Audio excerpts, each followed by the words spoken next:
Соляная пещера. Поможет ли она реже болеть? Вот как вы думаете? 3, 2, 1. Нет. Давайте подробнее. Соляные пещеры или галотерапия имитируют микроклимат соляных шахт. Для этого используется специальный галогенератор.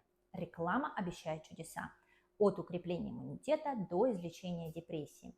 Но обязательно нужно пройти курс. Чем дольше, тем лучше. То есть дороже. Давайте посмотрим на факты. Современные научные данные не подтверждают эффективность солевых пещер для лечения заболеваний легких. По другим болезням данных нет совсем. Солевые пещеры могут подойти, если вы хотите расслабиться, но это не способ лечения. А что по безопасности? Так как многие думают, что солевые пещеры изгоняют вирусы, это может привести к тому, что больные ОРВИ приходят туда и заражают окружающих.